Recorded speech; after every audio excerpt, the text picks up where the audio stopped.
Dr. Bharat Singh Saxena. Yeah, so I can meet him if he is into any kind of cosmetic procedures. Yes, ma'am, we do cosmetic procedures. But the thing is, I wanted to do in fact some procedure because I was waiting, so I could use some machine treatments if you have them on this floor. I could see and do it because I usually do treatments to maintain myself.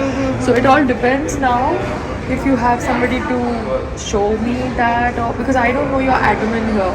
Usually when I go to hospitals, I know somebody in the admin, you know, कि हम लोग बात करके जाते हैं. So sorry, okay.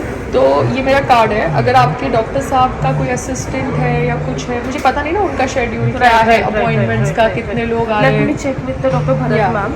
I'll update you on this. You want to see, right? सो संग्राम, यहाँ पे नानावती में कोई भरत सक्सेना करके डॉक्टर है, ठीक है ना. वो प्लास्टिक सर्जन है, द सेम जैसे प्लास्टिक सर्जन जाइडस में था ना, वो बीजल पारिक जी. तो वहाँ पे तो उनके प्लास्टिक सर्जन बीजल जी ने मुझे RF करके दिया था फेस और नेक के ऊपर, because he was just be kind, you know. उनका जॉब प्रोफाइलिंग नहीं होगा, वो तो प्लास्टिक सर्जन है.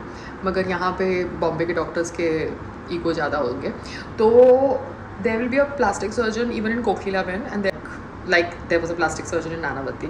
So you can see whenever you're free because तुम अपॉइंटमेंट ले लेना और फिर मुझे गाड़ी में लेके जाना, बिकॉज ये तो मेरे फादर का काम था तो मैं टैक्सी में जा सकती हूँ.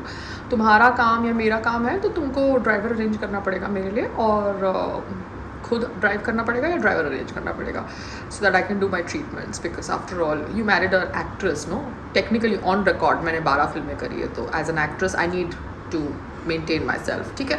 तो तुम्हारा जो मेड का पैसा तो मैंने बचा दिया है, कुक का पैसा भी बचा दिया है, सब चीज़ों पे तुम्हें खर्चा करना पड़ेगा बिकॉज यू मैरिड मी.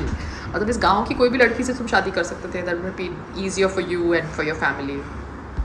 क्योंकि क्या होता है मम्मा, ये लोग है ना हॉस्पिटल के अंदर लोगों को जमा करके रखते हैं सो दैट दिखे कि हॉस्पिटल के अंदर पेशेंट्स हैं, बिकॉज उनको दिखाना है ना कि हॉस्पिटल है.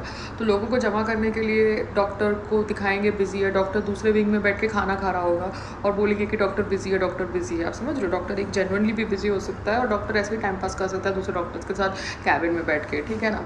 तो उनके पेशेंट्स को वेटिंग करवा के दिखा के कि भैया 10 लोग वेट कर रहे हैं, 20 लोग वेट कर रहे हैं, क्योंकि उनको दिखाना है कि वो बहुत बड़े हैं. आप समझ रहे हो. तो मैंने जितना हो सके उतना वेट किया, बिकॉज मुझे चेक करना था कि इनके कॉल सेंटर के थ्रू अगर अपॉइंटमेंट लेते हैं और जाते हैं तो क्या प्रोसीजर है. तो जो आम आदमी कॉल सेंटर के थ्रू अपॉइंटमेंट लेके वहाँ पे जाता है उसको तो 2-2 3-3 घंटे ऐसे ही बिठा के रखते हैं. हम लोग इसलिए व्हाट्सअप से अपॉइंटमेंट कंफर्म करके जाते हैं सो दैट हमारा टाइम नहीं वेस्ट हो, क्योंकि हमारे पास टाइम थोड़ा है वहाँ पर बैठ के वीडियो बनाने के लिए या उनकी 60 रुपये की कॉफ़ी पीने के लिए. आप समझ रहे हो. उनको अपना कैफ़े भी चलाना है, तो लोगों को बिठा के रखेंगे तो जाके कैफ़े चलेगा ना. लोग अगर लंच टाइम तक बैठेंगे तब जाके लंच खाएंगे ना. तो डॉक्टर अगर अनअवेलेबल होगा, डॉक्टर बिजी होगा तो लोग बैठेंगे, बिकॉज लोग दूर से आते हैं तो लोगों को टाइम लगेगा फिर से वापस जाने के लिए. एक तरफा खर्चा करके आए हैं, आप समझ रहे हो, एक तरफा खर्चा करके आए हैं तो वेट करेंगे वो लोग. तो वेट करेंगे तो लंच का टाइम हो गया तो खाना खाएंगे तो उनका कैफ़े भी चल जाएगा. इन्होंने इतना पैसा खर्च के नई बिल्डिंग बनाई है, समझ रहे हो. तो सबको अभी मेडिक्लेम के थ्रू बिजनेस करना है ना. आम आदमी भी मेडिक्लेम के थ्रू फिर अपना इलाज कराता है और ये लोग भी फिर आम आदमी और मेडिक्लेम के थ्रू अपना बिजनेस करते हैं. हॉस्पिटल वाले वो लोग थोड़ा फ्री में किसी का इलाज करेंगे. वो लेडी ने बोला ना कि पहले बिलिंग करो, तो बिलिंग तो मैं करने को रेडी थी, मगर उनका डॉक्टर का टाइमिंग एक कंफर्म नहीं है, तो मैं वहाँ पे थोड़ा फाइल लेके बैठ रहने वाली पागलों की तरह, इडियट की तरह. समझ रहे हो. तो अपना दिमाग यूज़ करो कि कहाँ सही है कहाँ गलत है, ठीक है ना. डॉक्टर है भगवान, मगर